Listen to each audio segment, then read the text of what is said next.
610 খ্রিস্টাব্দ। আরবের পাহাড় পর্বত, মরুভূমি আর নক্ষত্রভরা আকাশ সব কিছু যেন এক অদৃশ্য অপেক্ষায় ছিল। মহান আল্লাহ তার শেষ নবীর আগমন ঘোষণা করতে যাচ্ছেন। নবী মুহাম্মদ সাল্লাল্লাহু আলাইহি ওয়াসাল্লাম তখন হেরা গুহায় একা। চারদিকে নিস্তব্ধতা, শুধু আল্লাহর স্মরণে মগ্ন তিনি। হঠাৎ গুহার ভেতর অদ্ভুত এক নূরের আলো ছড়িয়ে পড়ে।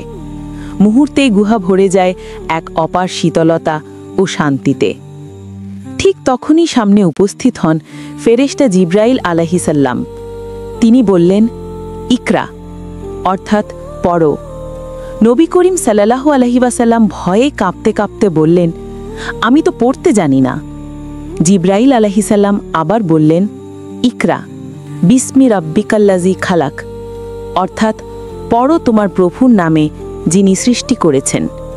এই প্রথম আয়াতের মাধ্যমেই পৃথিবীতে নেমে আসে নবুয়াতের আলো।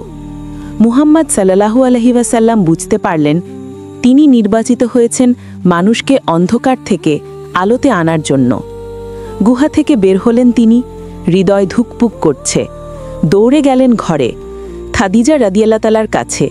বললেন, আমাকে ঢেকে দাও, আমাকে ঢেকে দাও।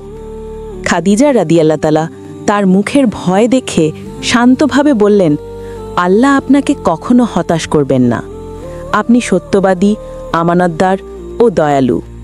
নিশ্চয়ই এটি একটি সুসংবাদ।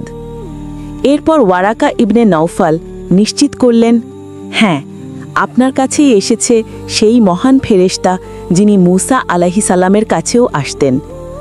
আপনিই আল্লাহর পক্ষ থেকে নির্বাচিত নবী। এইভাবেই শুরু হয় মানবতার নতুন অধ্যায়, নবী মুহাম্মদ সাল্লাল্লাহু আলাইহি ওয়াসাল্লামের নবুয়ত।